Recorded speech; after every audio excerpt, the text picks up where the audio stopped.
reassure you? Who will inspire you? Welcome to the Federal Leaders Debate 2025. The word tariff is one of the most beautiful words in the dictionary. This election is the most important of our lives. We will never be an American state, ever. The U.S. threat is huge, but there are other issues at stake. We choose Quebec. Donald Trump has attacked our country. We have to defend our workers. Live from Maison Radio-Canada in Montreal, this is the Leaders Debate 2025 with Patrice Roy. Good evening, ladies and gentlemen. Welcome to the French Leaders Debate. We are joined by Mark Carney, leader of the Liberal Party, Pierre Poilievre, leader of the Conservative Party, Yves-François Blanchet, leader of the Bloc Québécois, and Jagmeet Singh, leader of the New Democratic Party. Good evening to all four of you. Good evening. Thank you for being here. Ladies and gentlemen, it's 6 p.m. in a few seconds. This important event has been moved forward to give as many people as possible the opportunity to tune in without missing a decisive moment for another one of our passions, hockey. And by the way, I'll go off script here for a few seconds and say that the Montreal Canadiens, you'd better win. I also would like to say that the leaders' invitations were managed by the Leaders' Debates Commission, and the podium places on the set were designated at random. But the questions, subjects, and editorial choices are ours. I'll be managing speaking time fairly, within a fair limit. There are 5 themes tonight. Obviously, the trade war with the United States, the cost of living, energy and climate, immigration and foreign affairs, and finally, identity and sovereignty. And I'll also have a few rapid-fire questions at the end of the debate. This debate is your debate this evening. You will be free to speak as much as possible. The only rule that I ask of you is not to speak at the same time. If you start talking over one another, I'll ask Pascal, our sound engineer, to turn off your mics. So let the debate begin, or I was going to say good game. So we'll move on to our first opening question. You'll have 45 seconds each to answer. This election, according to many, has been hijacked by Trump. So to assert our sovereignty early in this debate, I'll ask you to name 2 things you'd put forward, concrete things that will change the lives of Canadians, but that have nothing to do with the United States. 45 seconds. Mr. Carney, you're first. Well, first of all, thank you very much, Mr. Roy. And I'd like to thank everyone watching at home for joining us tonight. And I'd like to thank the other leaders for your service to Canada. 2 things that don't include Mr. Trump. First of all, we need to double the rhythm of construction of new homes here in Canada. That's absolutely fundamental. And the second thing, we need to promote and strengthen our cultural institutions in Canada. 45 seconds, Mr. Poilievre. 2 things that you would promise Canadians to change their lives that have nothing to do with the United States. Thank you, Mr. Roy, and thanks to my colleagues for being here today. Clearly, life is no longer affordable. The promise of an affordable life is broken. I have a plan to make life more affordable by cutting taxes by 15%. That's one thing that will reward work for the middle class and for seniors who've already worked. Second thing, we're going to scrap the GST on new houses, and we're going to incentivize cities to reduce their taxes too, so that our young people can save up to $100,000 on a new home and restore the promise of Canada. Mr. Blanchet. I would like to come back to something that I do all year long. First of all, thank you for having welcomed us. I have been waiting for this moment for a long time. I would like to insist on two things for Quebec that I was talking about before the Trump crisis is Quebec's right to have a different and open economy, open to the world, based on its own natural resources, on its own attachment to a green economy, but also Quebec's right to be different, to have a different language, to have a different culture, to have different values, to have different immigration models that need to succeed. These are elements that should always have been mentioned, but that have a particularly new sense with this new crisis. Great. Mr. Singh, 45 seconds. Two things that have nothing to do with the American. Thank you for the question. Good evening, everybody. First, I'd like to talk a little bit about values. What are the values that underpin the answer to this question? Canadians and Quebecers like taking care of one another. We come together. That is what we believe in. That is a basic value for us. And this value is embodied in our public health care system, which has nothing to do with the U.S. And we want our healthcare system to be nothing like the American one. We will expand pharmacare so that everyone can access the medications they need. And I also want to talk about dental care. I also want to expand that program, which owes itself to us. Thank you. I'd like to reassure you, Mr. Singh. I think you were disappointed. We are going to talk about health as well, and I'll ask questions about that later. First theme, therefore, obviously, the trade war. Trump is going to be tough. We don't know what's in store with him. I don't think any solution is going to be possible. We always thought they were our ally. It doesn't make sense. You can't reason with him. The government will have to stand firm, stay firm. We have to put him in his place. Otherwise, he'll destroy us totally. The answer should be pragmatic. It would be good to pause some of our services to the U.S. They need us. An eye for an eye, no messing around. Get us out of this mess. We need a leader who can make decisions to destabilize Trump and make him respect Canada. What does he plan to do with the new president of the United States? What do you plan to do with this president? That is the elephant in the room. So for your information, there are 1,073 days left in Donald Trump's term. Why do you think that you are the best person here tonight to negotiate with Mr. Trump? Mr. Poilievre, 35 seconds. First of all, we will never be an American state. We will remain sovereign. On my first day as Prime Minister, I will restart negotiations to accelerate a deal that will put an end to the tariffs and protect our sovereignty. We can't control Trump, but at the same time, we have to control what we can control. We need to reverse liberal economic policies that have weakened our country. We need to unleash our resources, cut taxes, and bring jobs back home so that we can face Trump from a position of strength. All right, well, first of all, in a crisis, you have to plan for the worst possible situation, and you have to have a plan to build a strong economy here in Canada.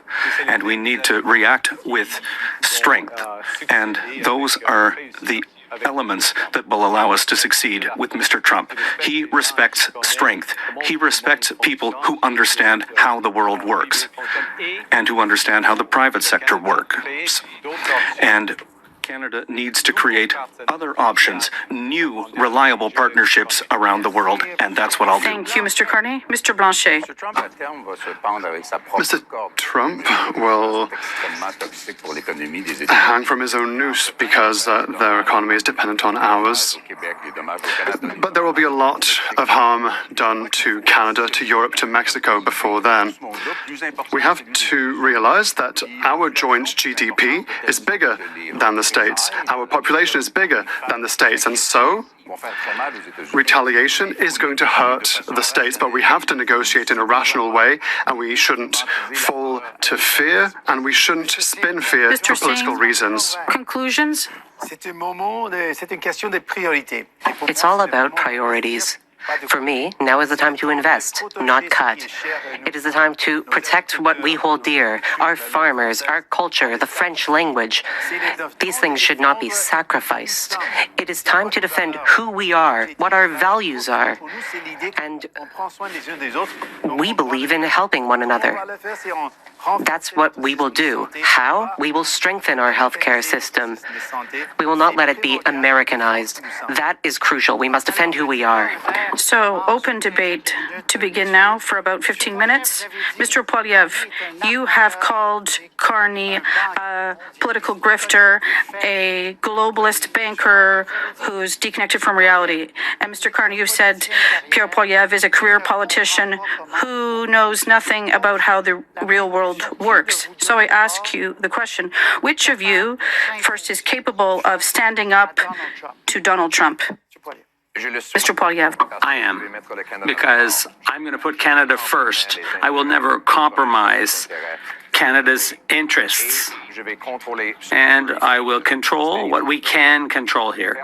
Obviously, no one will be able to control the decisions of Donald Trump, but we can control our economy, our domestic economy, by overturning liberal economic policies that have weakened our country and made us more dependent on the Americans. The issue is, Mr. Poilievre, you would make Canada more like the United States. You would Americanize our healthcare system, privatize it. Everyone knows that's what conservatives do. That's not true. Mr. Carney, you said that you're better? All right. First of all, I know how to negotiate. And I agree with Mr. Singh. We need to start by saying what's never going to be on the table. The French language, Quebec's culture, and supply management will never be on the table.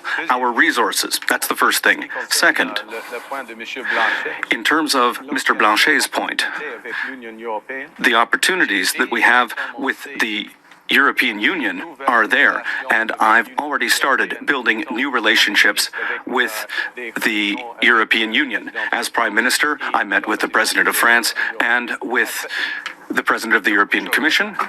There's a lot to unpack in there, let's be honest. And perhaps it's right. You say that you're an expert in managing a crisis, but you say you're a negotiator, but, well, perhaps negotiating with tax havens. But when it comes to trade agreements, I haven't seen the proof. We apparently have to believe you with no political experience. And so I find it's kind of funny because people say we have to unite and work together. On the one hand, you have never spoken to me before this evening. You're not trying to figure out how to collaborate between equals, Quebec, Canada, Mexico, European partners.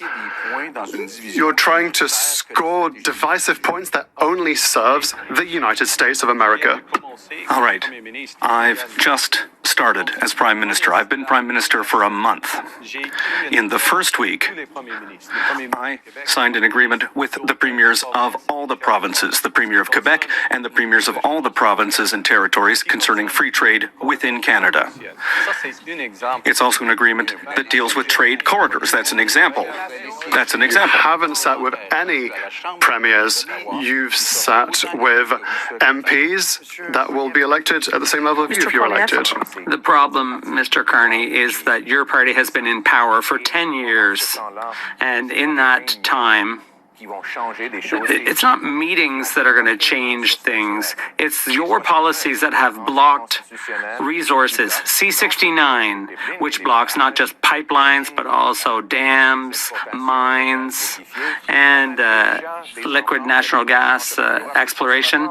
We have a deal with Europe, a trade deal. The Conservatives negotiated it, but liberal legislation has prevented development, and you continue to support those laws. Those laws need to be repealed and replaced with laws that will unleash our resources and allow us to export abroad and allow us to become truly economically and talk about that later. Sovereign and In a war, have you need energy to determine sovereignty your as well. priorities. Mr. Carney, unfortunately, your priority is, well, you had time to meet with the king, but you did not increase the amount of money people receive when they lose their jobs due to the trade war.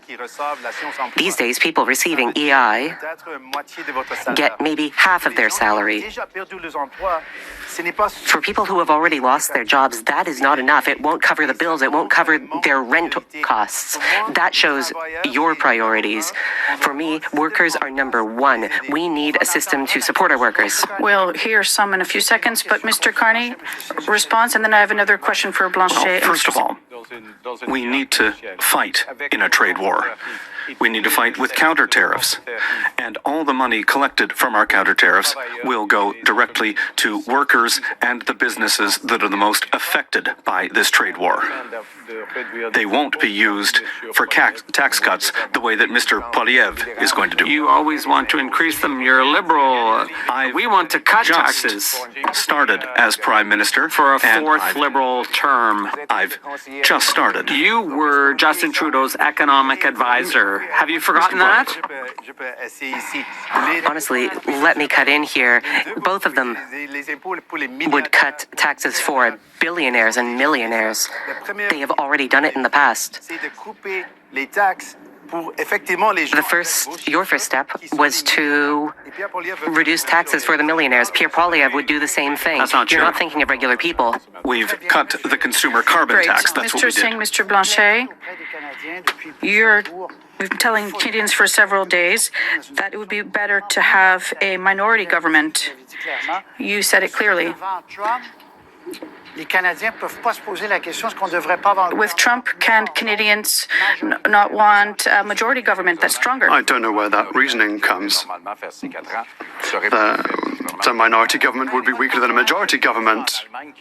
Go tell that to the Germans, who have only governed through coalitions recently. Many countries have coalitions, and if that is the population of the people, then great. At this point, it's possible that Canadians and Quebecers, perhaps, choose to trust in someone who has the least experience in politics. Quebec has a different economy, different interests, different everything. We want a parliament where our economic difference is taken into account. Let's talk a little bit about Mr. Singh, minority in terms of the minority governments. government, The whole point of a minority government is to help people, to make a difference in people's lives. But honestly, Mr. Blanchet, unfortunately, in the last minority government, you showed that you were as useless as the monarchy is. You did nothing for people. What is worse, you voted against measures that would help Quebecers. Dental care, pharmacare. These are measures that have helped hundreds of thousands of Quebecers. Quebec jurisdiction, dental Exactly. care, health care, People in Quebec, pharmacare, People money in that we Quebec- send to Ottawa.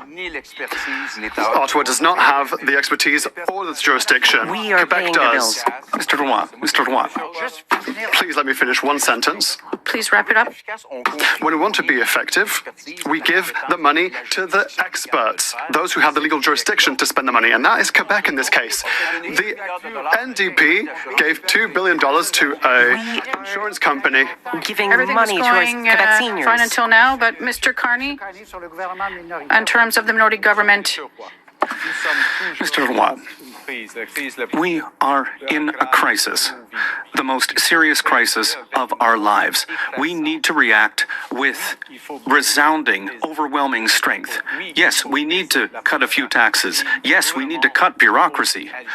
But the government needs to act in a time of crisis. So we need to have a government ready to act. But when you were Justin Trudeau's economic advisor, you weakened our economy. We need economic sovereignty, and that means bringing back production to Canada. And I would reverse liberal policies around development. I would expedite construction permits. We would have pre-approved permits. And that I would also make sure that we could send our energy to Europe to break Europeans' dependence on Putin, and to break our dependence on the U.S. Conservatives and the Liberals both prioritize the ultra-rich, not you, not Great, regular we do have a Canadians. segment on that. That's the difference. We have a segment on energy and pipelines, so we'll come back to that later. There are people who are watching us who are concerned. There will be negotiations with the Americans, obviously. Well, you'll all say supply management here, but I'd like to say that Canada gave up market shares during the last 3 trade deal negotiations. We're talking about more than $450 million a year in losses for Canadian farmers. So what is something you wouldn't concede in a I negotiation? will defend supply management. I will defend the French language. I will defend our healthcare system. I will defend our decisions and our laws. We will always be sovereign. And the way we're going to restore that sovereignty, Canadian sovereignty, is by making our economy stronger. We need to cut red tape by 25% for businesses. We need to reduce development charges, taxes on housing. We need to support labor and energy and domestic production. That's how we can be more sovereign management. Well, go around the table, Mr. Carney. In the face of the U.S. It's nice to say supply management, but we've said it 3 times and it hasn't been done. So, Well, this is the first time that I will be at the table if I am elected as Prime Minister. I've said a number of times, and since the beginning of my campaign in Mauricie, we'll never touch supply management. We won't put Quebec culture or the French language on the table. And I think we all agree on that point. And that's important. We have to be very clear from the beginning when talking to the Americans. One area that we don't agree on is that Pierre Poilievre would cut Not true. our healthcare system. That's not You true. said it, everyone knows it. You said that you want to cut, you would cut dental care, Not true. pharmacare. You called them bad ideas. And unfortunately, Mr. Carney's plan to budget the operating budget in 3 years Mr. Singh, would lead to $43 billion we'll talk about worth that in of the next cuts. segment. Cost of living, we'll talk about tax cuts later and choices. And we will underscore that none of you has tabled a costed plan. These are just promises. Mr. Blanchet on We supply have management. tabled a program, first of all. Second of all, we are not the ones who decide what's on the table. If Mr. Trump says, I want to talk about this, no one will be able to stop him from at least talking about it. We've never sacrificed the principle of supply management. So it's empty words. Little bits have been sacrificed every single time at a cost of hundreds of millions of dollars every single time. All Mr. Trump wants is a wave of Wisconsin milk with hormones, with no protection against So antibiotics. what would you do concretely? We will bring back an act that everyone approved. The Liberals before Carney approved it. Everyone had approved it, but then there were certain intrigues with unelected senators. There's a number of unelected And, members of the Parliament law that would- seem to be making decisions. What would protect better? Well, maybe I agree with that law, but my point is that we need to invest in Canada. Our plan, which will be unveiled this weekend, will catalyze $500 billion of investment in Canada over the next 5 years. And that will be important in our negotiations with Mr. Trump. I'd like us to listen to a worker together from Stellantis. For him, this crisis with the U.S. is very clear. He's just lost his job. I was laid off by Stellantis because of the trade war with the U.S. How will your government stop Mr. Trump from attacking our industries one by one? And how will you protect our jobs? Concrete measures. How will you help workers? You all have different proposals. Mr. Poilievre. First of all, I already announced a fund to help companies keep jobs, to keep workers in their jobs, because the priority of workers is to keep working. Secondly, there will be EI to protect people who have fallen on rough times. I will be there for people who've lost their jobs. At the same time, we need to stimulate investment to strengthen our economy and to encourage new companies. We need to unleash our natural resources, and we need to create more jobs in resource industries. We also want to create more jobs for tradespeople at a time when they need work to build new houses. Let's stay on workers. Mr. Singh. If a business wants to sell cars in Canada, they should be required to have a factory in Canada, a presence in Canada, and I would put this in a law. We are a major market. If you want to sell here, you should create jobs here. And let me add, the first thing Mr. Poilievre said in 2022 when he became Conservative leader is that he would cut EI contributions. So it is not credible that he would increase support to people when he talked about eliminating Mr. contributions. Blanchet. For workers, you've said you want to go back to a pandemic-style wage subsidy. The principle of that. We said that even before the campaign. To paraphrase Mr. Poilievre, EI is fairly broken. People have difficulty accessing it, and I disagree with Mr. Carney's suggestion to say that money will be invested in training. You've lost your job, but we're going to train you, and you're going to have another kick at a can at the age of 55. Not a good idea. The idea of the wage subsidy was to allow the worker to have a link to their job by giving them a subsidy so that the employer, should they want to, could rehire them someone who had the skill to do the job. So there would be a transitional period where there could be temporary job losses, like for the case we just heard. Well, first of all, three things. All the money from our counter tariffs will go directly to workers. Second, we have a strategic fund for manufacturing in Canada, specifically for the auto sector. And third, our counter tariff system for the automotive sector contains an incentive of $7 billion for the automakers to keep production and workers here in Canada. That's very important. But the reason that we've done all of this is so that we can have strong positions to negotiate with Trump. Just to conclude, I think we need to encourage Canadians to buy Canadian-made cars. And that's why, as long as there are tariffs, we will scrap the GST on cars and trucks that are built here, mainly built here in Canada. Because my next I think the tariff is a good idea. What allows companies to buy and sell more, then yes, I do agree with that approach. 70%.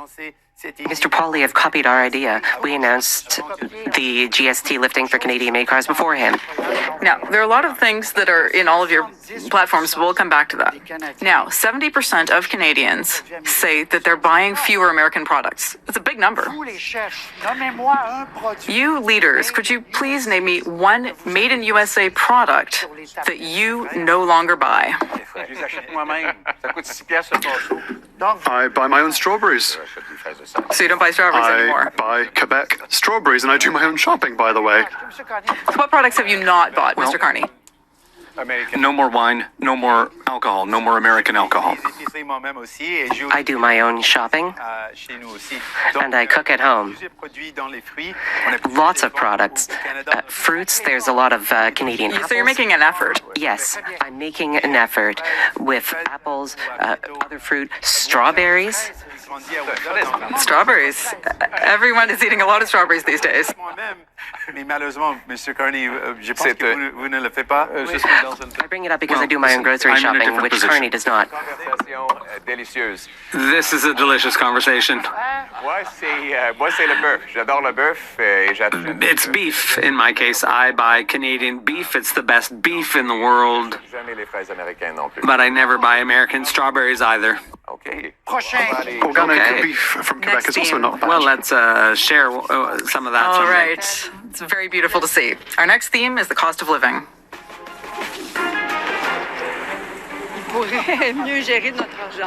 He can manage our money. Oh, we're having a hard time here. I hope they'll be able to balance the budget and maintain the same quality of services. Inflation, lower taxes. I earn a good salary, but it's hard to pay for groceries, for childcare for our kid, for everything.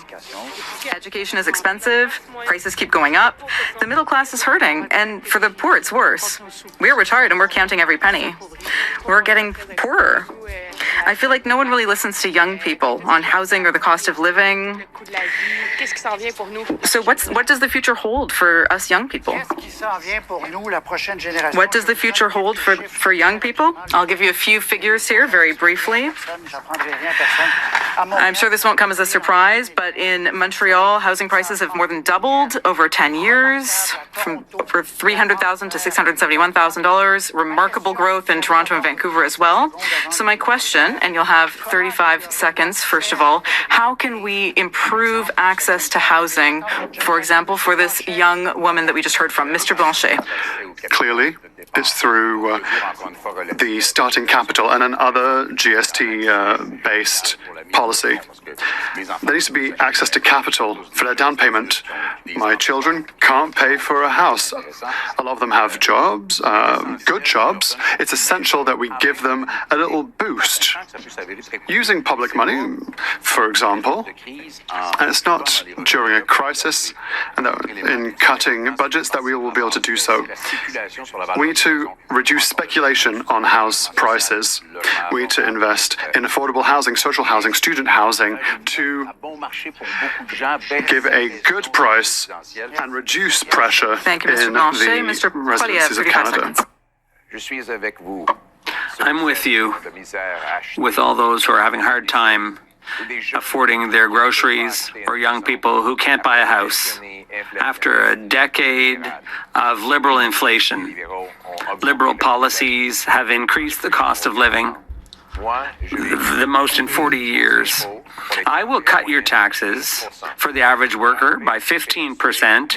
We will scrap the GST on new homes, and we will incentivize municipalities to speed up permits and construction so that young people can once again buy a home Mr. Carney. and restore the dream of home ownership. In order to fix this crisis in the cost of living, we need to make sure that Canadians have more money in their pockets, and they need to have more Canada in their pockets. So that means a tax cut for the middle class, and our plan is almost $800 per family, cut the GST on first homes, and increase competition.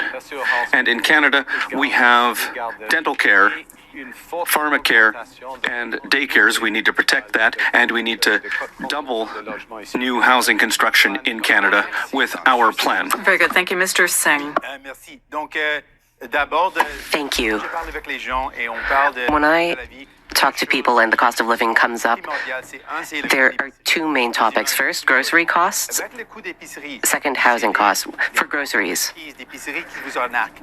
On a Major grocery giants are gouging us. We saw this with the price of bread, the price of meat.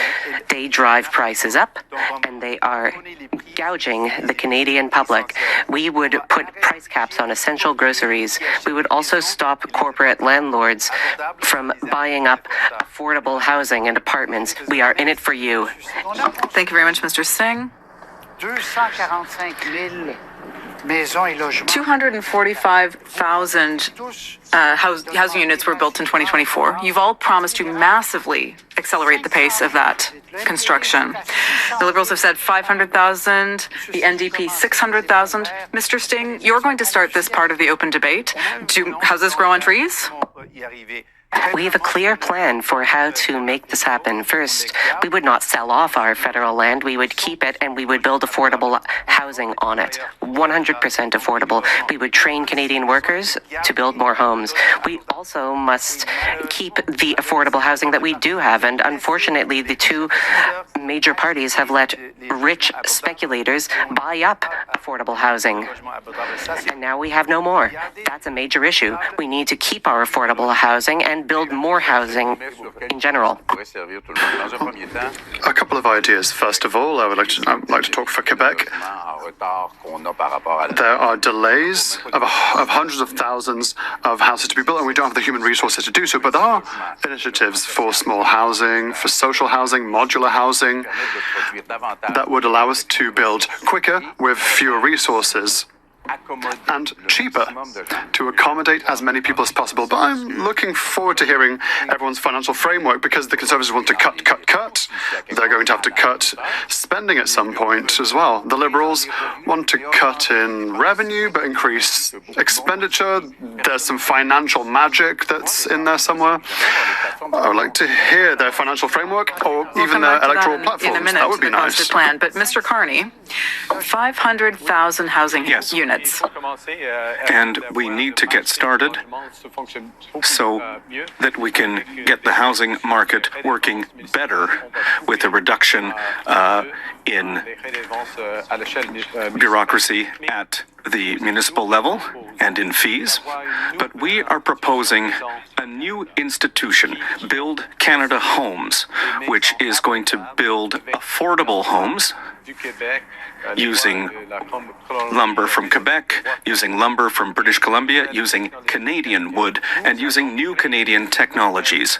We are going to create a new industry. It How seems to can you me say 500,000 units? I mean, I could say 800,000, No, 400,000. Where's this coming from? If I can have 35 seconds, we need to add funding of $25 billion for the development of affordable homes and $10 billion for... Mr. Poilievre, you haven't costed your objective. Yes, we will, in our platform, which is going to come out in a few days. But Mr. Carney, you're repeating exactly the same promises that Justin Trudeau has been making for 10 years. During the Liberal decade, when you were the economic advisor, the cost of housing has gone up. Of England, and you inflated the cost of housing then, too. You have a terrible record in England for real estate costs there, real estate prices. The problem is that the Liberals want to build bureaucracy. They want to balloon bureaucracy by creating new departments, new bureaucrats. We don't need more bureaucrats. We need more homes, more new doors on new homes for young families. The reason why housing has become so expensive today is because of taxes and bureaucracy. I will eliminate the GST on new homes. I will incentivize cities to free up land and accelerate permits so that we can build your home. Mr. Singh, then Mr. Carney. Let us talk records. Mr. Poilievre, you were a housing minister. How many homes did you build? Over 200,000. I'll tell you, 6. You built 6 homes. 200,000. 6. 200,000. We cannot believe what you you're asked saying. the question. Can I answer We cannot it? believe Mr. Poilievre. He only built 6 homes when 200,000. he was in power. Can I answer? We know the answer. Can It's I 6. answer? It was 200,000 that year, and the cost of the average home was $450,000. So thanks very much for Mr. reminding everyone of my record. It was a good record. During the 10 years the Conservatives were in power, rent doubled. Housing costs doubled. And then, when the Liberals came in, they doubled again. Unfortunately, Mr. Carney benefited from the housing crisis when he was the board chair at Brookfield Investments. His company benefited from the housing crisis by buying up affordable buildings and tripling rents. Mr. Carney. Okay, Mr. Poilievre's approach is everyone for themselves. In the COVID crisis, he said, okay, let's cut taxes, let's cut bureaucracy. This crisis, now that we're facing, the greatest crisis of our lives, he's saying, cut taxes, cut bureaucracy. In a crisis, you have to do that to a certain point, but you have to act as a government. And if I may, you need to have capital to catalyze investment. And with a small amount of catalyzing investment from the Government of Canada, we can create huge private investment and a new Canadian industry. Mr. Blanchet, then Mr. Poilievre. Another proposal that I find interesting is to allow parents who have money in savings for their retirement to take the money temporarily to help for their kids' down payment. That's not $500 billion that will be required. These are not civil servants that will be fired. This is a logical decision made by parents like myself who want to help their kids without money from the state, with a tax measure that helps retirees who want to help their children. Would that not be more concrete than programs after programs that are just empty words and for which there's no financial framework? Yeah, I'll come back to that in a minute, but let's let Mr. Poilievre conclude because you were having a conversation Yes. with Mr. Carney. Mr. Carney, in 2020 and 2021, you said that inflation wouldn't happen and that it would have been a good thing if it did.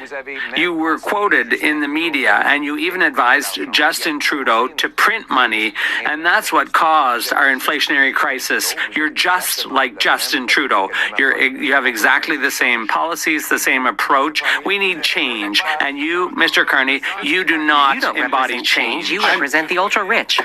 Mr. Poilievre is not Justin Trudeau. I'm not Justin Trudeau either, okay? In this election, the question is, who is going to succeed? Who is going to face Mr. Trump?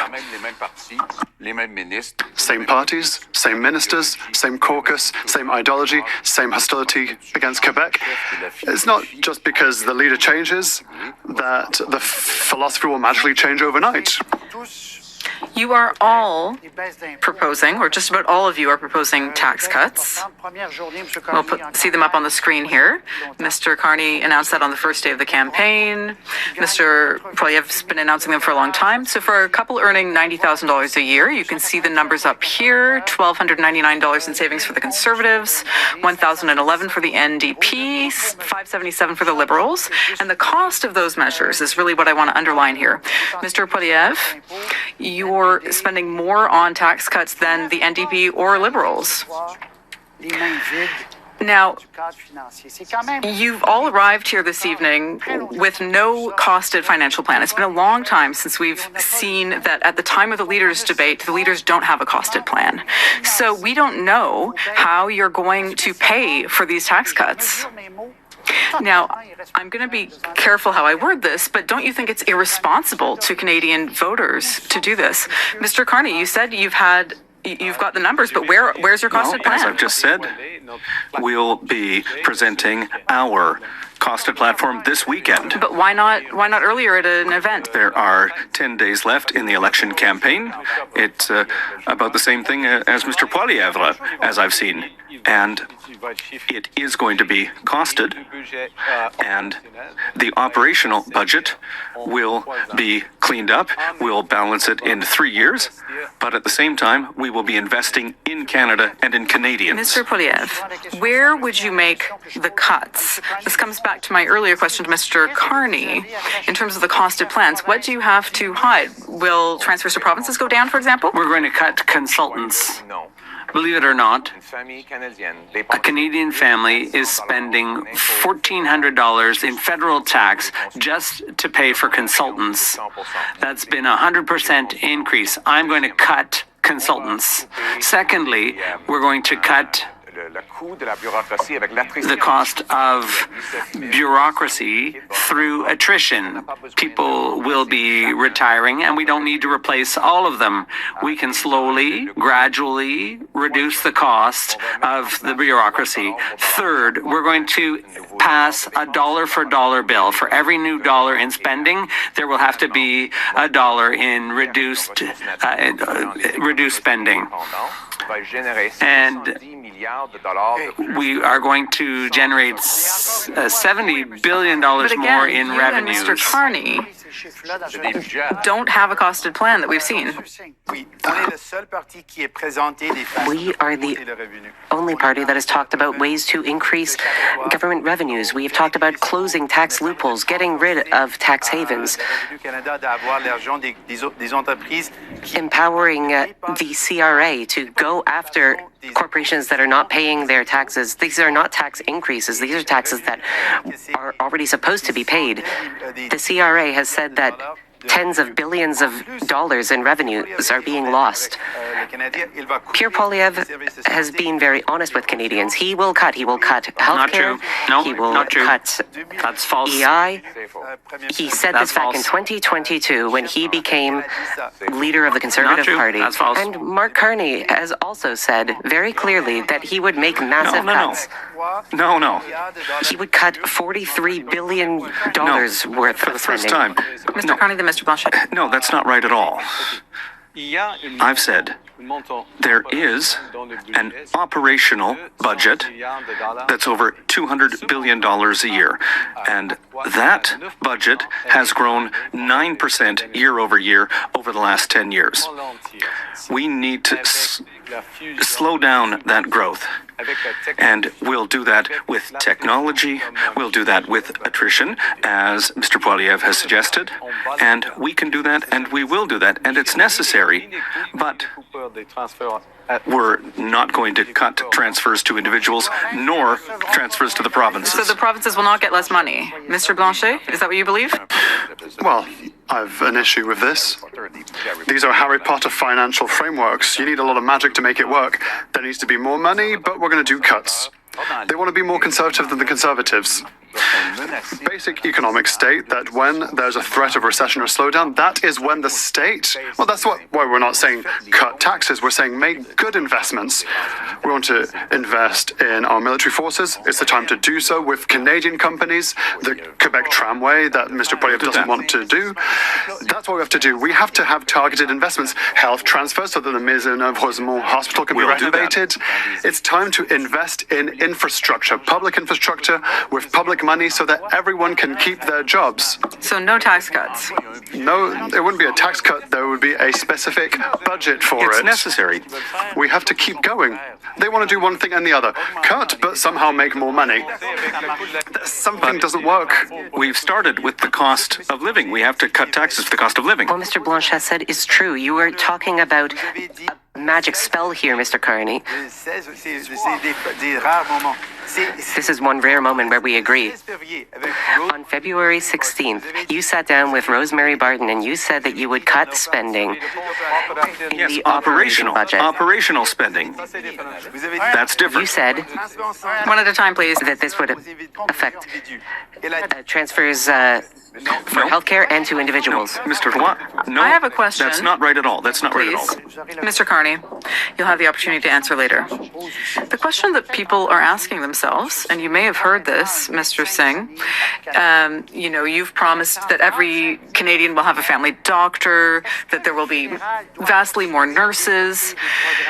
Does the federal government need to continue developing more national plans like pharmacare and dental care? Or option two, should they be giving more money to the provinces for healthcare? Mr. Carney, you'll start off.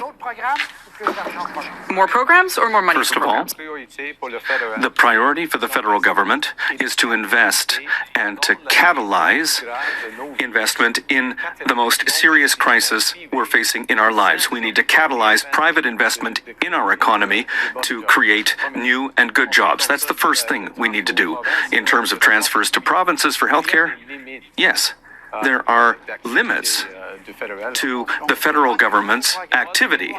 No, So no new programs. No. Mr. Blanchet? It's easy. All premiers from the provinces and territories unanimously asked for a 35% health transfer. I would like to re-explain it. The federal government receives more money than it needs. It needs $10, it gets 12. Quebec needs $10, but it only gets 8. So the federal government could take its surplus and say, I would like to invest in your jurisdictions. The Liberals and the Conservatives agree on this, and the NDP loves butting its nose into provincial jurisdiction. The Constitution sets out jurisdictions. All right. The easiest way is to give the money Mr. without Singh? conditions. You've said that we do need to step in, that we need to have more programs like this. Let me explain. Absolutely, we need to increase health transfers. Absolutely. In order to help out the provinces. What is more, we are now in the midst of a crisis, a healthcare crisis. It is being felt here in Quebec and all throughout the country. We should recognize that a leader is someone who looks for solutions, not excuses. I believe that we should be investing more in fixing problems. And yes, we can work with the provinces to hire more healthcare workers. We can work with them to get through this crisis. Pharmacare is one area where everyone can come together to bring down the cost of medication. We believe in helping people. Deciding Quebec's priorities isn't your jurisdiction. I don't go This to is your house something and tell that you will how to help pay your out wall, do I? everyone. It's money that you would refuse to give Quebec. We can do two things at Mr. once. We Poilievre? can transfer money and then work with the provinces on other solutions. Mr. Poilievre, more money to the provinces or more federal programs? I think the federal government is taking too much tax revenues and delivering too little. And that's the Liberal track record after 10 years. And the question for Canadians is, you can't afford your groceries and you can't afford your rent or your housing because it's too expensive now after 3 terms of Liberal government. Will a 4th Liberal term change things for you? Enough for you to be able to buy a house and have a beautiful life? Okay, for the health program, I didn't On understand. healthcare, no. What I propose on that is a program that the federal government could coordinate, and that is to do with licenses for doctors and nurses. It would be a voluntary program, as has previously existed, to allow immigrants to be licensed and be able to work in our hospitals to reduce your wait times. So everyone agrees on health transfer. The question is, the 13 premiers of the 13 economies of Canada. Canada doesn't have one economy, it has 13 economies. These requests were made to stop the deterioration Very good. of the healthcare system. Next theme,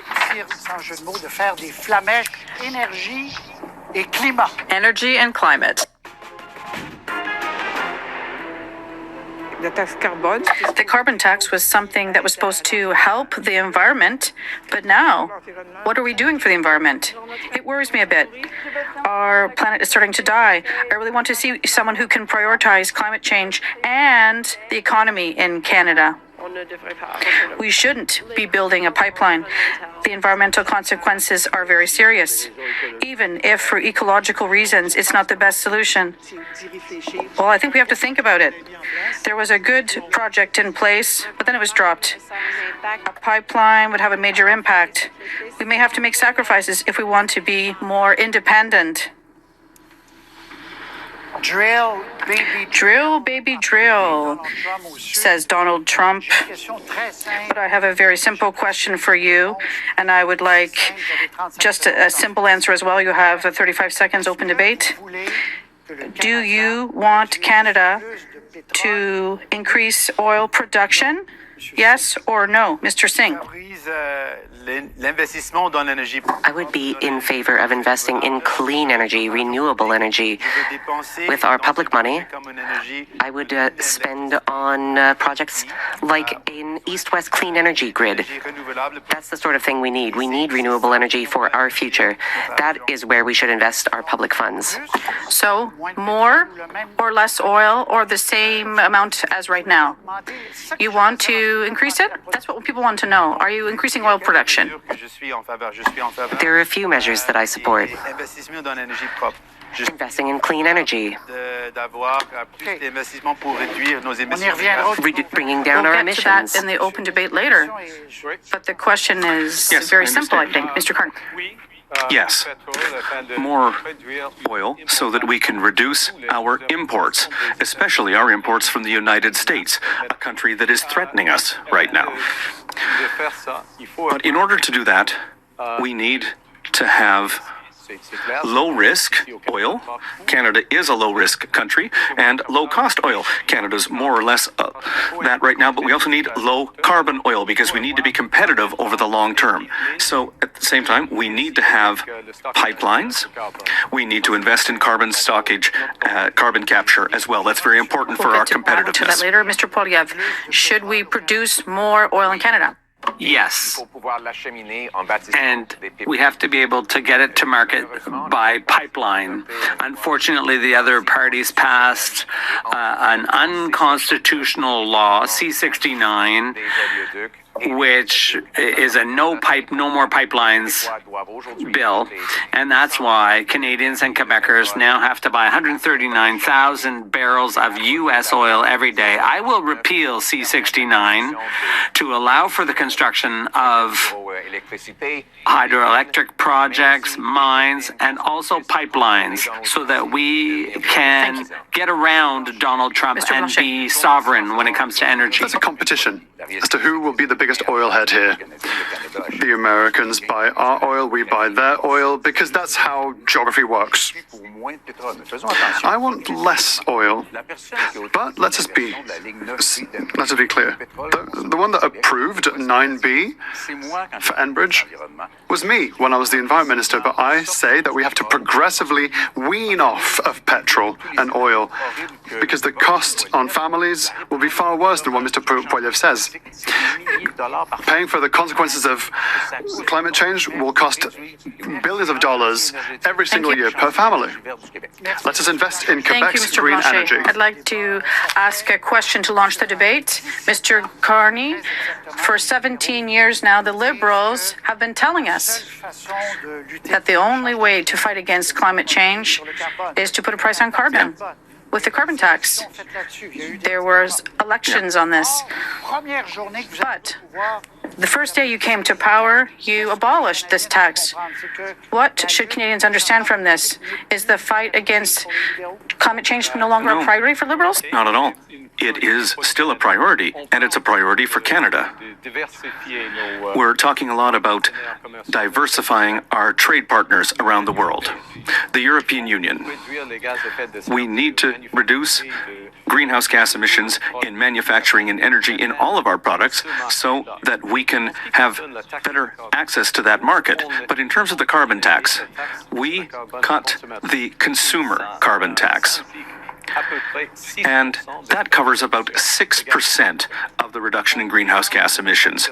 We are maintaining the industrial carbon tax for big polluters, but we're creating a new market so that major polluters will pay people and households to make Mr. green Poilievre, decisions. you would axe the second carbon tax as well, the industrial tax? You would eliminate both? So there's not even a fight against climate change or no incentive except That's not true. less gas.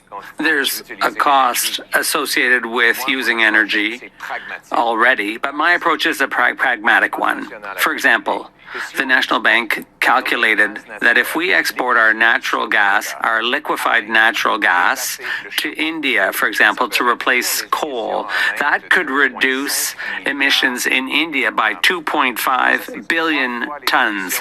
That's 3 times the emissions of all of Canada, and would also bring a lot of money back to Canada. The Liberals are blocking the construction of the pipeline and of the LNG plants. For example, LNG Quebec is a project that would make it possible for us to sell our energy very profitably to Europe and reduce Europe's dependence on Putin. And that's what I would like to do instead of feeding Mr. into Blanchet. Putin's war machine. Mr. Carney's abolition of the carbon tax means that Canadians outside of Quebec will receive a rebate for several weeks still for a tax that has been cut. So this puts Quebec in an unjust position. What are you asking in this respect? Another element, it might give Mr. Carney's an opportunity to answer. Last year, Canada invested $30 billion in oil. Trans Mountain cost $40 billion. It took 9 years to build it. That means that with only just these elements, that's $16 billion of Quebec money that was invested in oil. Do you want a great energy worksite? It's Quebec's green worksite. So let's invest there. With regards to the $3.7 billion, the government would preemptively reimburse the tax carbon. Now the carbon tax. Now they've cancelled the carbon tax before the elections, but they're still sending reimbursements for expenditures that people won't have to do because the carbon tax no longer exists. Quebec is responsible and still has a cap and trade system like California. We're being penalized. We're taking $800 million out of Quebecers' pockets. That's $100 per person, including newborn babies. $800 from everyone's pockets. $100 from everyone's pockets to offer electoral Mr. Carney, baubles just before an election. Is there not an injustice there? It's not an injustice. Quebec is a pioneer in carbon markets, and that's clear. First point.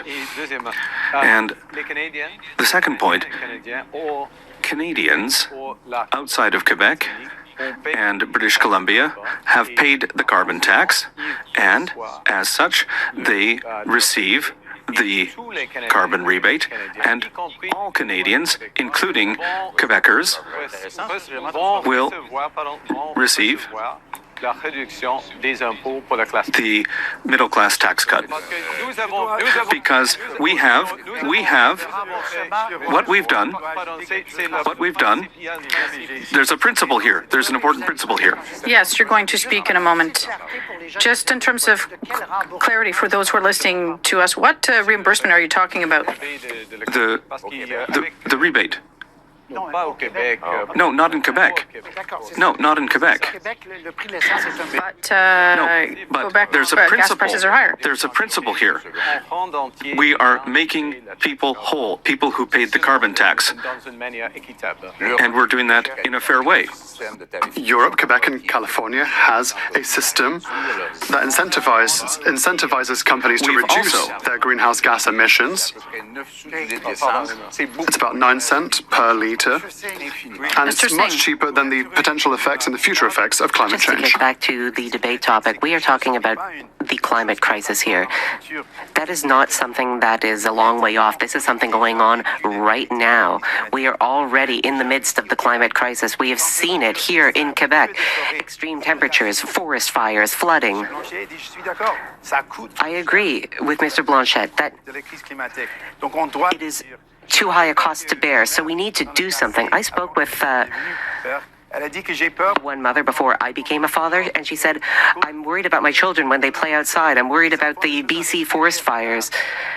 Our children cannot breathe the air outside. And now that I am a father, I feel the same anxiety. With forest fires, people cannot breathe the air. So we need to do something. We need to protect our environment, and we need to protect our children. Mr. Poilievre, you're clear. You're saying that we need a pipeline. If, in spite of all of your efforts with the indigenous nations, they say no, would you impose it in spite of all of your efforts? If Quebec says no, would you impose it? Well, first of all, you shouldn't assume that because most Quebecers want a pipeline. According to the polls, Look, Il n'y a pas d'acceptabilité sociale. there's no social acceptability for the status quo.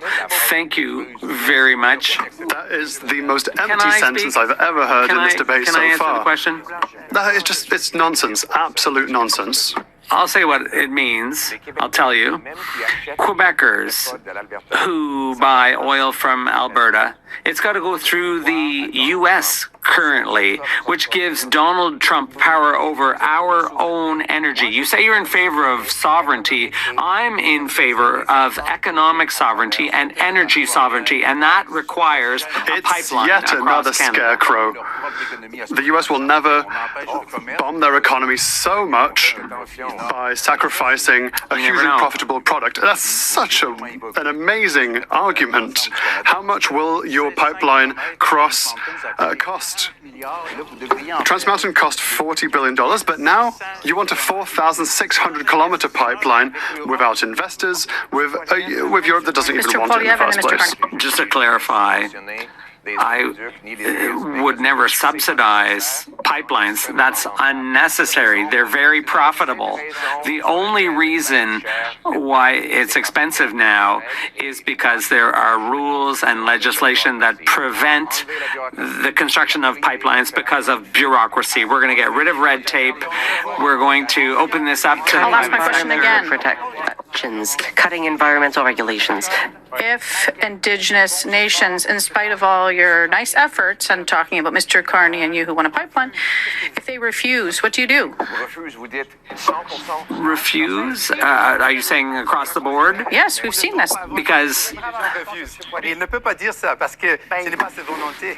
He can't say that. He doesn't get to impose his will. Mr. Poilievre, if there are Indigenous nations or provinces that are against it, what do you do? well, there are others who will be in favor. For example, Mr. Carney opposed a pipeline in the West, which would have enabled us to sell our oil to Asia, the Northern Gateway project. 80% of First Nations were in favor, 20% were against. And in a case like that, I think the majority rules. And I think we need to allow our companies to pay some of their taxes directly to First Nations to fight poverty through industry Mr. and Carney. production. That's our approach. Would you be ready to impose one? No, never impose. Can I respond, please? Never impose. No, but a couple of points. First of all, our relationship with the United States has changed everything. So, imports from the United States and geography, as Mr. Poilievre has said, around pipelines, those are problems. Those are national security problems for us, and we need to act. That's the first point. Second, on March 21st, there was a meeting of the premiers. All the premiers were here in Ottawa, and we sat down and we agreed. All the premiers signed an agreement to have an energy corridor that would cover oil, natural gas, clean energy, and critical minerals. And with that, and with a process with Indigenous leaders, we can and we could have a solution to this problem. And that's an example of leadership. That's an example of bringing leaders together to meet a national goal. We need to do more than that over this crisis. I'll ask the question again. If ever Indigenous nations No, I've said no. against I've said it, no. you forget the project? Well, no. You cannot force projects on people. Listen, it's a question. I have another question about the environment. Here's the question. You have said that you are a pragmatic person. Do you agree that it is not pragmatic to continue to subsidize oil companies with billions of dollars? That's not pragmatic at all. Would you agree? Well, I agree with that principle. Okay, then will you commit to stopping these subsidies? Absolutely. It's clear. This is why you need New Democrats. Look at that. We got a commitment But from it's Mr. not Carney. new. It's not a new commitment. This is why you need New That's Democrats. not a new commitment. Let's be very clear. Mid-February, British Columbia. You, like all other Canadian leaders, said something in English that was, if necessary, you would use the executive emergency powers. You said it. I heard it again yesterday. You would force pipelines through Canada and through Quebec. No. After two days after that, with Mr. Roy. That's not it. That's not it at all. No. Please be nice. We're almost friends. But then you said to Monsieur Roy, I would never like to force this. So it's not rules that stop this. It's social acceptability that stopped this pipeline because people said no. Mr. Carney, please reply. Okay, no. It's the use of emergency powers for the federal government. That's for federal approval. But there also has to be approval, for example, here in Quebec. There has to be approval from the provinces and the support of Indigenous people. This is Canada. That's how Canada works. But another point, if I may, we're starting to see cooperation agreements come into place with the provinces to have one project, one evaluation, and that's going to accelerate the approval of major projects in Canada. Right, Mr. Blanchet, you said that I have a greater chance of signing the Canadian Constitution than approving a pipeline. But how could you really paint yourself in such a corner and say never, ever?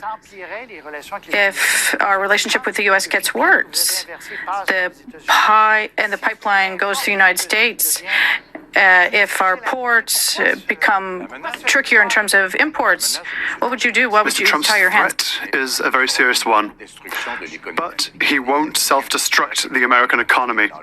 And Americans think that Canadian oil is in their backyard. There's no rule that stops oil from being built or circulating, but Quebecers didn't want it, and Mr. Carney said, I will like to respect Quebec's environmental rules.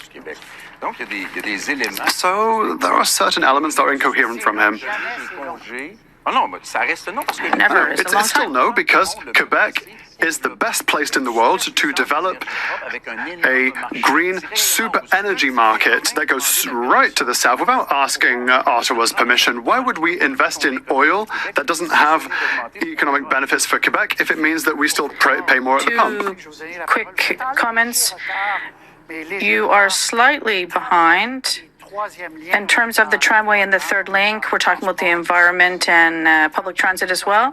So the third link, would you fund this or the tramway? One or the other, or both?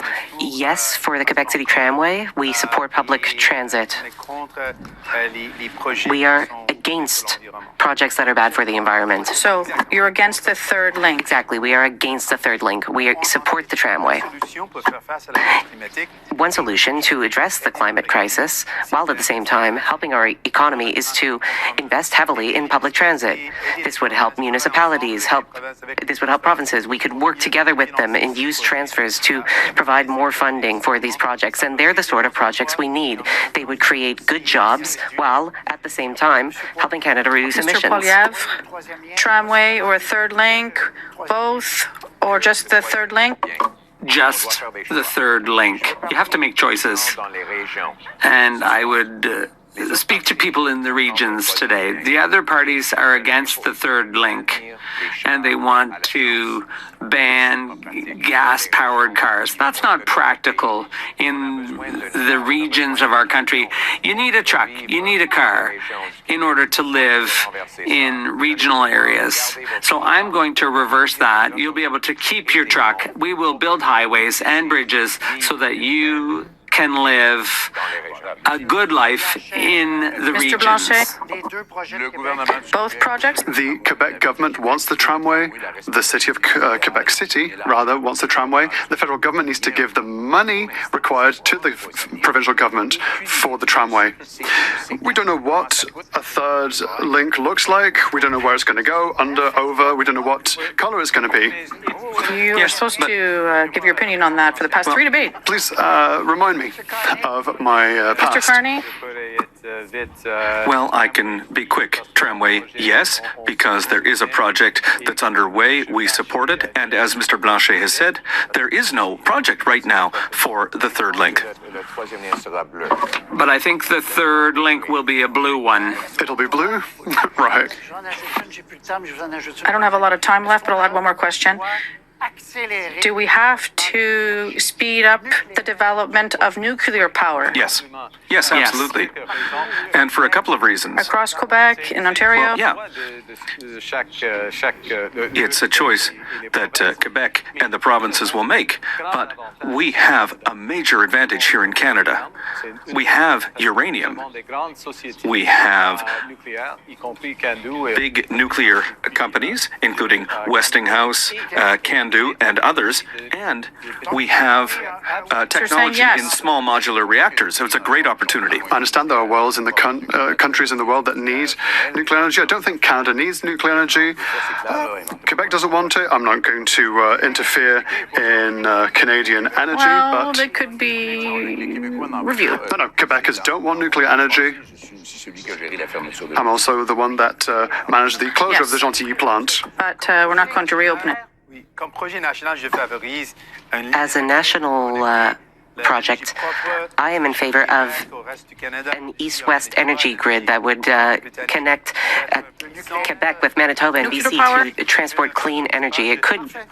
I'm not so much in favor of nuclear energy. I support renewable Poilievre, and hydro nuclear energy power. more. In favor. Yep. That's one of the best sources of electricity. It provides 60% of the electricity in Ontario. Unfortunately, bureaucracy slows down construction without adding any safety. So I would take the politicians off the Nuclear Safety Commission and allow scientists to do the work so that we can add Very that good. source of energy to the portfolio. This is the first time I've heard Mr. Poilievre say something pro-science. Immigration. Next theme, immigration and foreign affairs.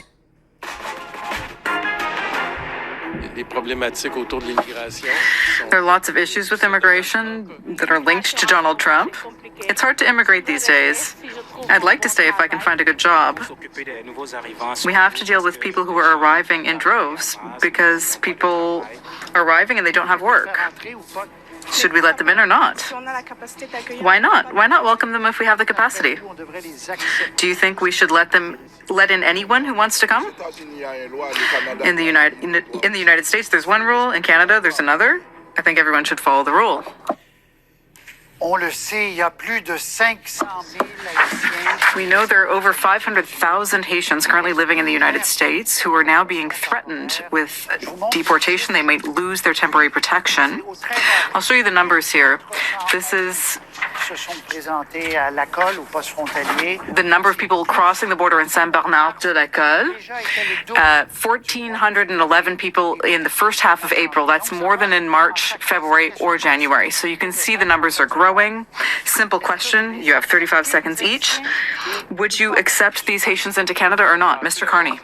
Well, first of all, this is a question of humanity. This is a human issue. And these are some of the most vulnerable people in North America. But there are limits. We have to be human, but we have to be realistic. Canada cannot accept everyone. And we have an agreement with the Americans, the Safe Third Country Agreement. And under that agreement, we will send back most asylum seekers. So they would be mostly sent back to the U.S. Mr. Blanchet. The rules aren't tributary to the origin of the requester. We can't say we'll welcome the Haitians, but tough luck to the Venezuelans. The rules need to be the same for everyone. I'm particularly sensitive to this because I often meet with Haitian representatives. They are francophones, and so it's easier for them to integrate into Quebec. If Quebec is able financially to welcome them, then I'm sympathetic. But the rules have to be applied, and Quebec's welcoming capacity is at its very limit. The formal rule now would be to send them back because they are in a safe third country, i.e. the U.S. Mr. Singh. In general, we should do our part. It's a question of humanity and compassion. pour les Haïtiens. On adore le fait que notre pays est basé sur. We appreciate the fact that our country is founded on immigration. That is something important to us. We want immigration levels that are in line with our needs. But if Si on ne peut pas, on ne veut pas. yes, we need to take in people, but if we cannot accept Canada, au Québec, donc on doit people, avoir la capacité d'accueillir well, les gens, mais we don't want them to have a bad life here in Canada or in Quebec. So we need immigration, but we cannot take everyone. Oui ou non? Yes or no? Question précise. La question c'est. The specific question The question is, do we accept those people? for the people crossing the border at La Colle, would they be welcome to Canada or not? Because we have the right to send them back under the Safe Third Country Agreement. Unfortunately, they have to be returned because immigration has to follow the normal entry points.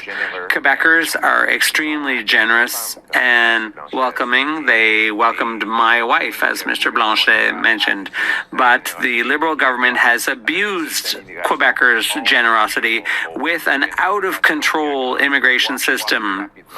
The population has grown 3 times faster than the number of new homes built. This has created a housing crisis in Quebec. They're at the breaking point, and the government of Quebec has been given the power to choose immigrants. That was under the Mulroney government that power was delegated to Quebec. So we need to have realistic numbers, realistic based on our I need to housing jump capacity. in here. What Mr. Poilievre is saying is that immigrants that's not should be blamed for something that is really the fault of successive conservative and liberal governments who have not invested enough in our resources, who have not built enough housing, who have not welcomed people in the way that they should have been welcomed. This cannot be blamed on immigrants. All right. That's not true. Québec veut. Québec demande Quebec maintenant, compte tenu is now asking, de demandeurs et d'immigration, given the number of asylum seekers in its territory, for $500 million. 2024. That was the amount they asked for in 2024. Mr. Poilievre, you'll be starting this open debate. Would you be sending a $500 million check to Quebec? We have to work with the government of Quebec to fix the damage the Liberals caused with an out-of-control immigration system. And I also have to say that I reject the Century Initiative, which is a Liberal policy to balloon Canada's population to 100 million people. That's extreme. I think we should go back to immigration levels that are such that the population never grows faster than the number of houses, jobs, or healthcare Mr. Carney. services available. Would you give more money to Quebec? And more generally, nombre de l'immigration dans ce where would you like to have the immigration quota set? Yes. We'll start with the second part. We need to have a cap on all types of immigration for a certain amount of time so that we can increase our capacity to welcome newcomers to Canada, including in housing, in training and language training here in Quebec, and make sure that the social safety net can accept them. And in those So, circumstances, sorry, the targets announced by your predecessor, Mr. Trudeau, you would bring them down further, is that correct? well, there are some challenges here in Quebec, for example. Challenges with temporary foreign workers, for example. And it's a question of distribution, if I can say it that way. The distribution of workers across Quebec. And there's a shortage of workers. But we will maintain the cap on immigration for certainly a couple of years so that we can increase our ability to welcome Mr. newcomers. Singh, l'accueil d'immigrants en façon générale au Canada. would you reduce the number of immigrants to Canada in general? Sur cette question, Instead of answering with a simple yes or no, I would want to base our response on the facts. It is obvious that we need immigration. When I speak to Quebec farmers, they tell me, yes, we need immigrants to work on our farms. When I talk to small and medium businesses, they tell me that we need immigrants. The question is, what level of immigration? We would base our immigration levels on the findings of an expert panel, which would study our capacities. Then we would have a data-based number. But I do not want to fall into the trap of fear-mongering or blaming immigrants for things. We need a facts-based, needs-based Mr. approach. Blanchet. Temporary foreign workers are temporary. They're a different category. Foreign students are a separate category, and they are essential for our post-secondary establishments in Quebec and in Canada. Unfortunately, it's being used as a roundabout way to get asylum, and asylum is also taken advantage of through smuggling and organized crime. We don't want to import vulnerable workers because we simply need people. Asylum seekers should be people who are in distress that we need to welcome based on our welcoming capacity. We are not currently in Quebec So you think we able should to reduce welcome as targets many people that are accordingly? arriving. Quebec needs to be able to establish what its targets are. And one clear element, the federal parliament, with a Bloc Québécois initiative, decided to force the federal government to consult provinces within 100 days to determine how many immigrants would be welcomed. No one can decide, apart from Quebec, how much Quebec can accept and welcome. Another rare moment where I agree with Mr. Blanchet. Temporary foreign workers are often victims of power abuses. We would restrict the use of workers who are exploited by major corporations. The Centre Initiative was 100 million immigrants in Canada before the end of the century. Dominic Barton, a parliamentary committee, said that they did not take into account the uniqueness of Quebec, and one of the two co-authors of the Centre Initiative and 100 million people is now one of Mr. Carney's close advisors. Mr. Carney, on a different subject now, would you say that the immigration system in Canada is going off the rails, or has gone off the rails in the last 7 or 8 Well, years? yes, the system isn't working. And especially after the pandemic, our population has gone up, I think, at about 3% per year because of immigration. And that's why we need to have a cap for a certain period of time. And I'd like to say that Canadians, Quebecers, and all Canadians, they want to welcome immigrants. There's no problem with Canadians' attitudes here at all. It's the responsibility of all of us All right. to increase our capacity to welcome newcomers. Is it normal? Now, in France, it takes 6 months. In Germany, 8 months. So, why do asylum seekers coming to Canada take at least 3 years to be processed? Because Canada is obstinate in welcoming more people than they can process, house, and they're not taking into account the proportionality of every province and territory. I spoke with federal public servants, and they told me that there is a lack of resources. There aren't enough workers to manage all the files that are coming in. It's unthinkable that people have to wait 3 years for an answer. But is that not the It's big a problem, huge Mr. Poilievre? problem. So we need to have more people working on this. People who can make decisions, or at the very least provide an answer, because it is entirely unacceptable that we have people waiting so long. Mr. Poilievre, is this problem solvable? Yes. Look, it's all about efficiency. By screening out bogus asylum seekers, that's what's slowing things down. We could reduce processing times by getting rid of the bogus claimants. And when people are forum shopping, when they've been to other places, that also slows things down and discourages as severe genuine with everyone? claimants. My point of view is that if someone's in danger in their country of origin, they should be able to decide to come to Canada. But if they're not refugees, for example, we've seen a situation in Mexico where people came here without ever needing to be refugees. They never needed asylum, and that causes a bottleneck in the system.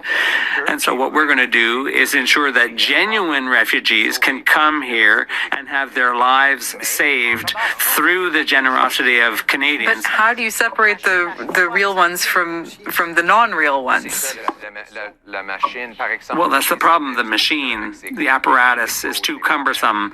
And Mexico was one of the causes in the problem. So by eliminating that Mr. Carney, source, that 3 helps years. Is alleviate that an the acceptable problem. wait time in Canada? No, it's not acceptable. It's inhumane. It's inhumane for asylum seekers. And that's an indication that there is a problem with productivity in that department. That takes resources, but it's also a question of productivity.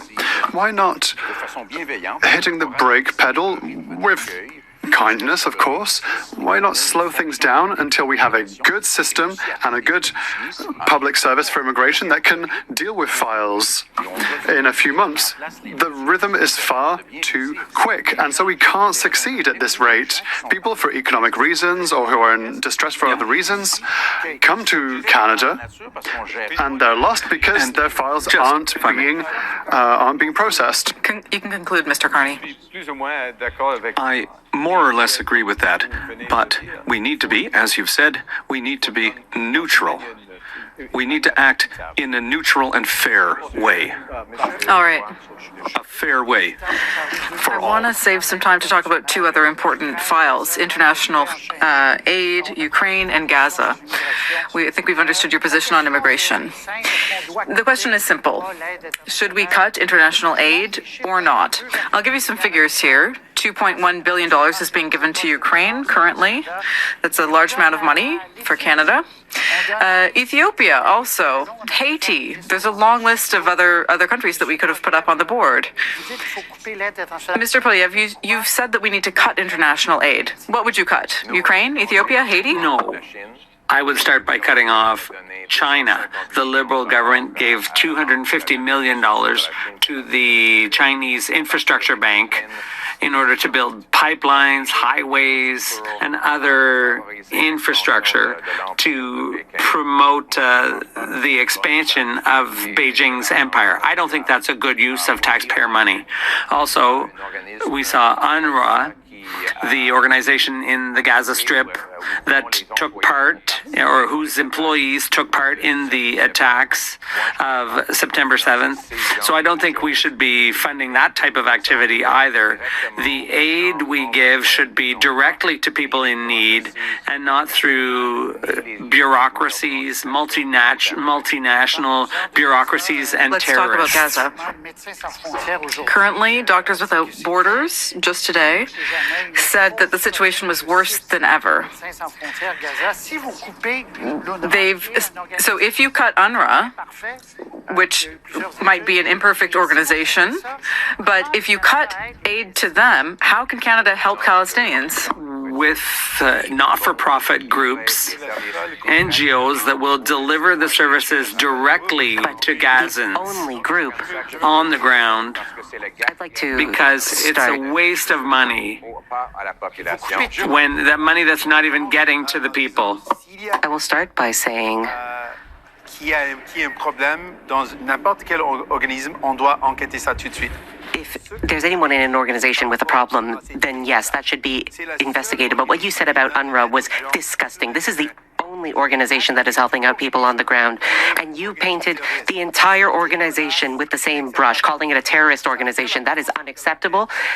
That is hateful, and it is entirely inappropriate. Mr. Carney, on this subject of Palestinians and international aid, would you continue to fund UNRWA? Yes. We are in a situation where we need to have an immediate ceasefire. We need to have all the hostages returned, and we need to resume humanitarian aid to Gaza. And at this time, we have $100 million from the Government of Canada that is ready to be provided in humanitarian aid to Gaza with organizations that are working there, and that's key. And I agree with Mr. Singh. il y a seulement quelques groupes qui There are only a couple of groups that are working in Gaza right now. Mr. Blanchet? It's a very unique situation. In Canada and in Quebec, the Jewish community is victims of radical Islamists. Palestinians are currently victims of terrible violence from the Israeli regime. We have to help people in distress. There and elsewhere is the best way to have international aid that is not military. We need to allow people to live happily where they live. And Palestine will not become Mar-a-Lago for Americans that just want to chill on the coast. We have to see where the money goes. We have to see how much money is taken by Hamas. It's maybe less now, but it was huge in the past. A lot of money was taken from the Palestinians. We have to help Palestinians at the end of the day. International aid. So the three of you on this side would continue. Mr. Poilievre, do you have an amount in your mind of how much you would cut in international aid? We're going to target waste. In all programs, we will audit to identify examples like UNRWA when they used funds for Hamas. We're also going to find other examples of international waste because, the decision is to protect Canadian taxpayers. We all agree that there's a lot of suffering here in Canada, and Canadians can't afford to pay their bills. So we need to find some savings in order to reduce the cost of living here in Canada. Mr. Roy, I would like to come back to... And we need to look at all departments in order to find those savings and protect affordability in Canada. The question of Gaza. Mr. Singh, I'm sorry, everyone's had their piece to say. The situation is heartbreaking. It's heartbreaking to see innocent people being killed. Mr. Carney, why don't you call things as they are? This is a genocide. People in Israel do deserve peace and security, but people in Palestine do as well. What is going on right now is a genocide against people in Palestine. Why won't you admit it? The situation in Gaza, in the Middle East, is horrible. But it's a genocide. But I never use that word in a political way to politicize the situation. All right. But it's a matter of facts. That was Mr. Carney's response. I think we've understood your question, Mr. Singh. Now, we'll be moving on to the next theme, identity and sovereignty. It would be good to put flags out on our balconies to show our Canadian pride. I was surprised to see how proud people were. We're Canadian. We will not be Americans. I think we're going to be more united. I think I haven't seen this in a long time. So, yes, we've all seen this across Canada. All commentators have seen this. There is a wave of patriotism in Canada, but we've also seen deep divisions. In the West, Alberta says it may separate. We've given 6 months to the next Prime Minister to meet its requests.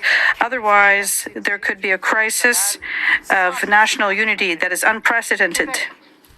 In Quebec, the Parti Québécois is nearing power and is promising a referendum during your term, possibly.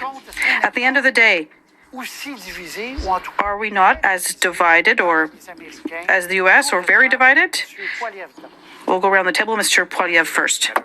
Unfortunately, yes, there are divisions all across Canada, all kinds of divisions. And I think that we've had a federal government that has divided everyone, pitting regions against one another and various groups against one another. Social classes pitted against one another. We need to unite Canadians. We need to unite around our common identity that includes the French language, our English language, our military, the promise of Canada that anyone who works hard can have a great life in a beautiful house on a safe street. Thank you. Mr. Singh?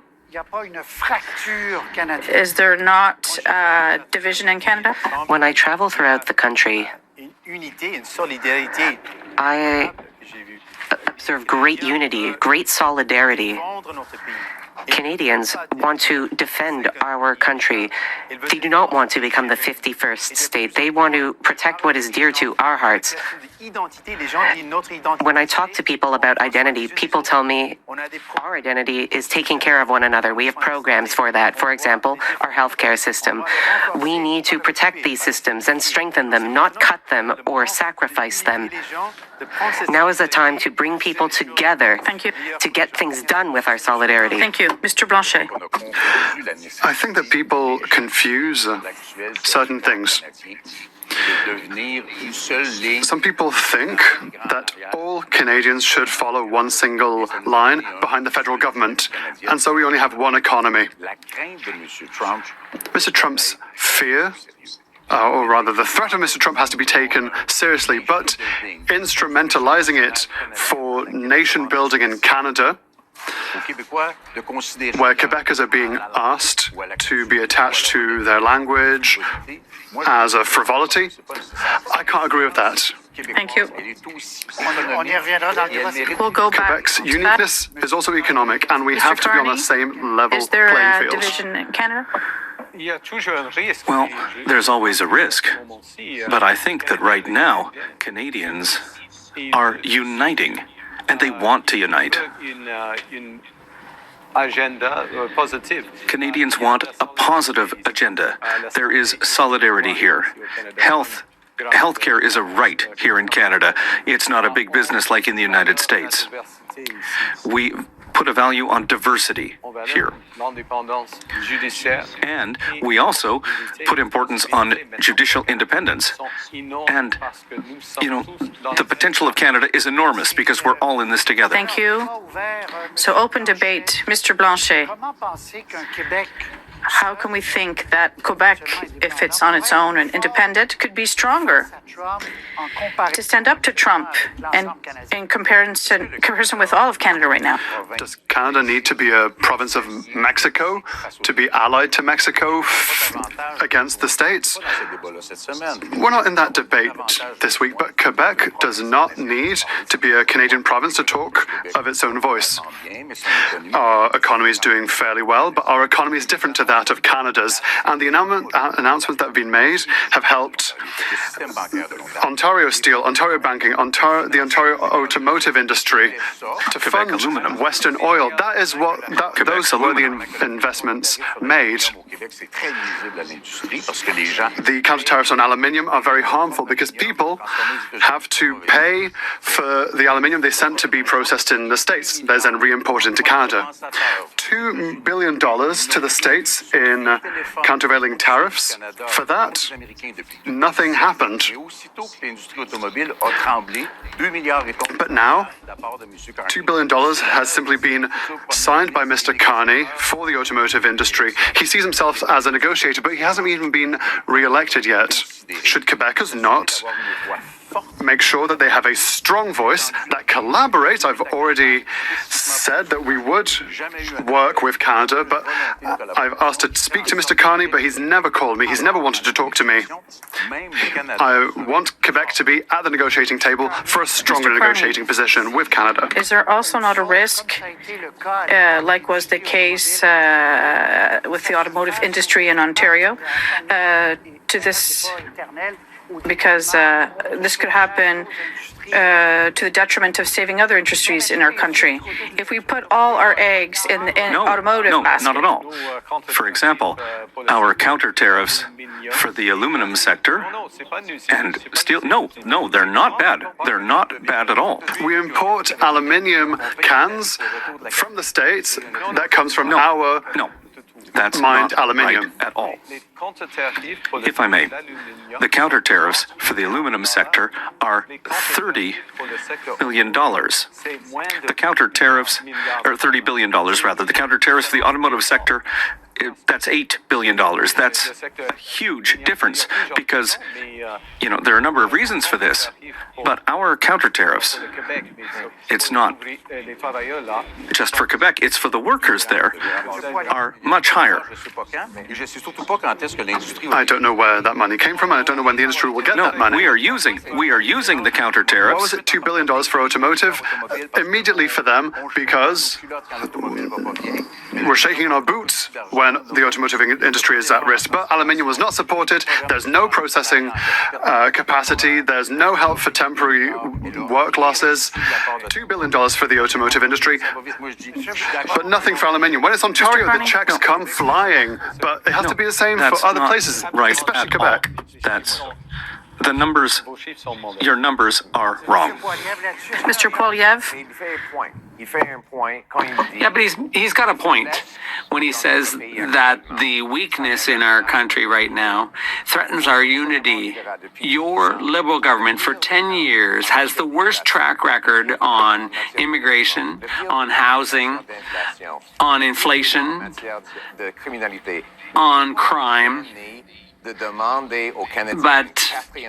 doesn't it embarrass you to ask Canadians for a fourth term of office after the worst Liberal record? I've just become leader. And same members of Parliament, it's the same old promises. And I've been Prime Minister for 1 month. And in that month, we have an agreement with the provinces. We have an agreement with Australia. We have an agreement with France. We have an agreement with the United Kingdom. We have set up negotiations for the next Prime Minister, and that's a decision that people at home are going to make. And we've done all of that in this short time. And we've also cut the tax. We've put in place programs for workers who are most affected by this tariff war, and all that in 1 month. Okay. Quebec sent a letter with 5 requests. No one responded to it. We made requests, but we keep hearing, we've spoken to provinces, things are great with Quebec, but we didn't get any response to our letter. Is it because of the final straight of the election campaign?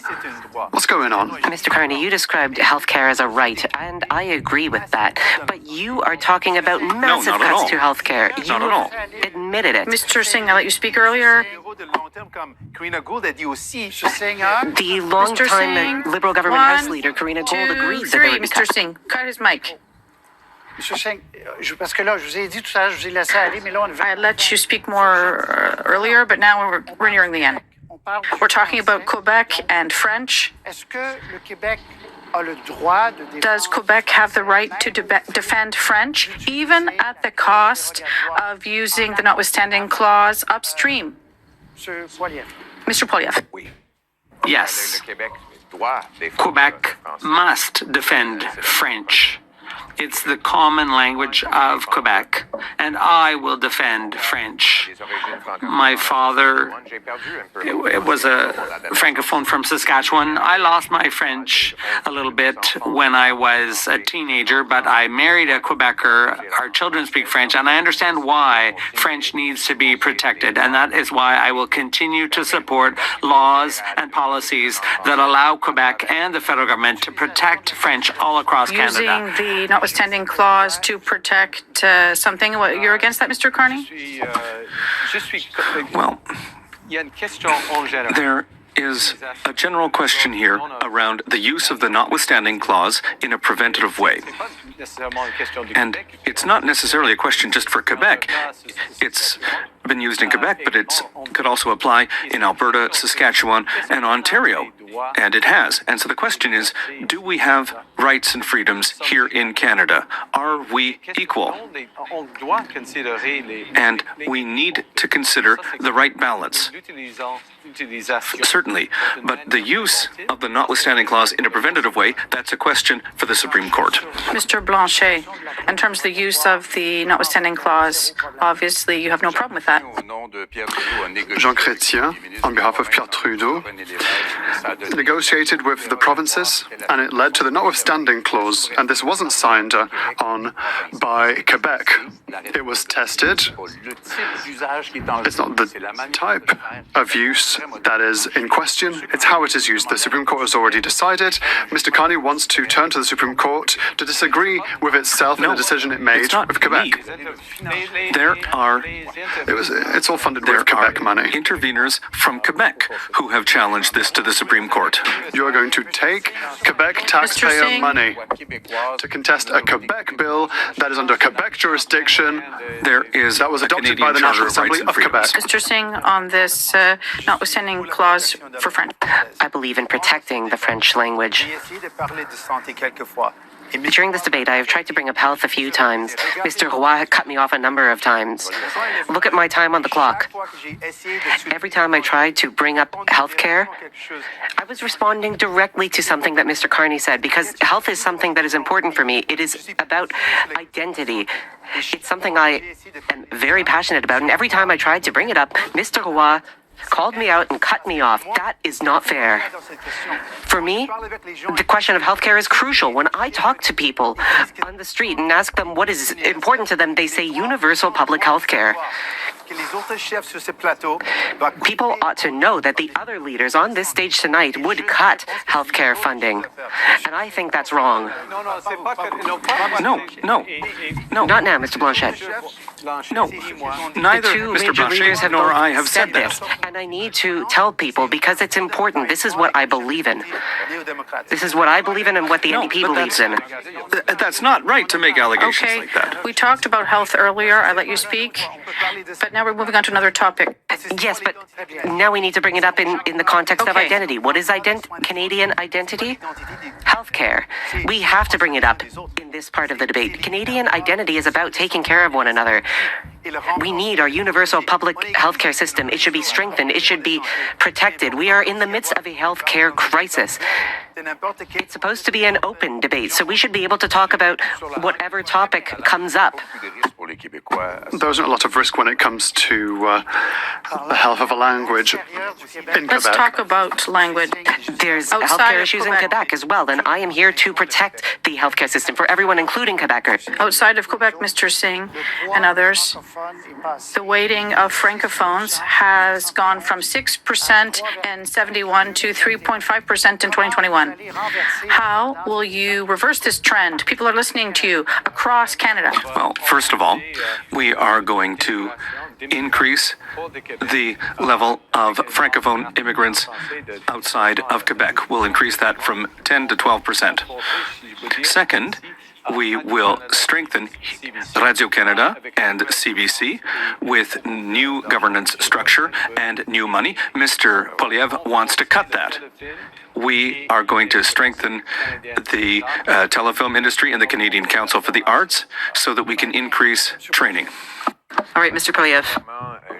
First of all, the Conservative Party supported the federal legislation to ensure that federally regulated workplaces in Quebec follow Bill 101. We also will increase funding to allow young people to take part in French immersion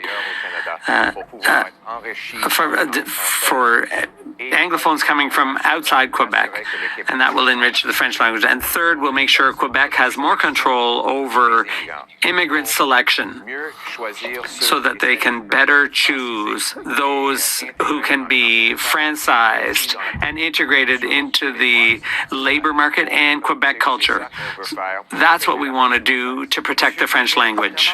Mr. Poilievre, of course, your position on Radio-Canada and the CBC has created a lot of concerns. You've continued to say that you would protect Radio-Canada because it provides a service to Francophone minorities across the country, but you would abolish the CBC. How is such a thing possible? Well, it is possible. We have news networks. But they share the same buildings. You understand how difficult it is. I do understand the situation. I will protect Radio-Canada's services because there's already There's already other French language news services. TVA is an example. So it is possible to have a news service that's focused on French news services, and the CBC can just operate with its own revenues as an NGO, what would the as a timeline be? non-governmental organization. The principle is that the government should simply do what the market cannot do, and the market would never be able to provide exclusive French services to francophones all across Canada. So there is a role for the government to play in defending French news services. When I was a young person in Calgary, that was the only way for me to get news in French. So I would protect those services Mr. Poilievre because is there's a saying- good reason to do that. Let me translate that. Mr. Poilievre wants to get rid of Radio-Canada and No, that's not CBC. des émissions en français. And then he would write a check to other companies so that they can provide French language services. That's the wrong thing to do. We would protect Radio-Canada and CBC, especially in the context of misinformation, which is undermining our democracy. I am not a francophone, but I am a francophile. I love the French language. I have fallen in love with it. It enriches our country. Having Quebec benefits all of Canada. The forward-thinking ideas that have come out of Quebec, we need Quebec. We need the French language, and we will protect them. For the first time since 2011, there are no women here as leaders. I met with a young woman. This is a very short clip. I met with her earlier this week. Do you have a question for the leaders, something you're concerned about? In Canada, the status of women. Yeah, the status of women. You're worried about things moving backward? Yes, that there could be a rollback of women's rights by some parties. That concerns me. My question, would you commit to making sure that there are no women's rights that are rolled back? And, for example, would you push for having free contraception, as is already the case in some provinces? Is that something that you would commit to, starting with Mr. Poilievre? We will not eliminate that. We will protect women's rights. I have a message for Canadian women who are watching. We will not pass legislation that would restrict the right to abortion. That's been our policy for 20 years, and it won't change. That's a guarantee that I make to you. We will, in fact, broaden women's rights by dealing with crime against women. Women are often victims of assaulters who are released because of liberal legislation. They're released repeatedly, and that allows serious criminals to repeat offend against women. And we are going to lock those people up. We're going to lock those men up to protect women against violence. Of course, our party believes in women's rights. We would never allow for any backsliding on that front. You brought up pharmacare. Well, it was the NDP that forced the Liberal government to bring in pharmacare. It covers now diabetes medication, but also contraceptives, and we believe that is crucial. Rights are important, but being able to access the right is also important. We are also the only party running a candidate slate that is half women. The other parties have seen backsliding on their candidate slates in terms of diverse people and women. But for us, it's an important issue. Our candidate slate must represent the Canadian public, and that means it should be half women. For us, we will always defend women's rights and also access Thank you. Mr. to Blanchet. those rights. There is no member of the Bloc Québécois that will be able to table a bill or motions that are against abortion.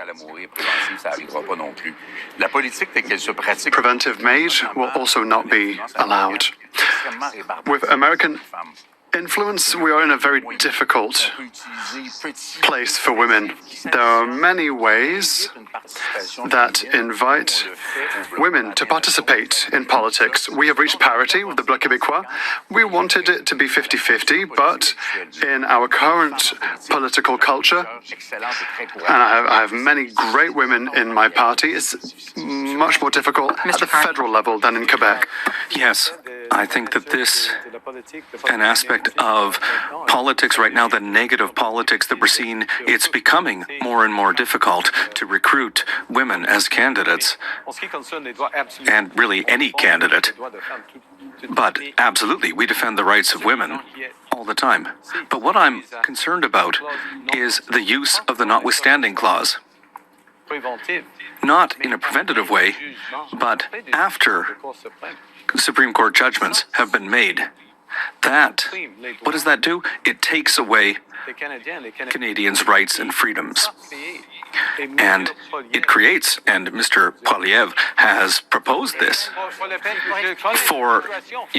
I know the situation, but this is a very dangerous development, because if we start with that, abortion could be, Give the right to reply. the right to abortion could eventually be next. Mr. Poilievre, you can answer. Mr. Kearney, I said in a case where a man kills 6 people in a premeditated way and the court released that person, that means he served 4 years for each life he took.